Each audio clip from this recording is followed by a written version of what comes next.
Hello guys, for today's video magluto day ko og fried rice guys, and gibutangan na ako ang lamas dira guys, ang buya sa mga ahos guys, and then after that one i-fry na nyo makadali. Tapos nag-add ko og corn, carrots o cabbage. And then, mag-add sa kog eggs diha guys.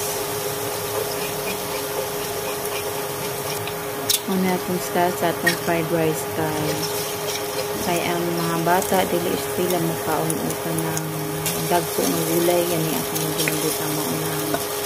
Akong blend ang mga gulay para makaon sila guys.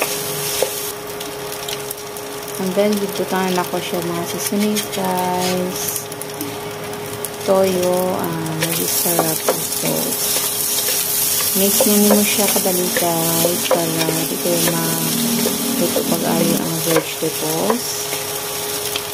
And after that one, and that's it guys. Luto na siya guys. Thank you for watching guys. Please like and subscribe.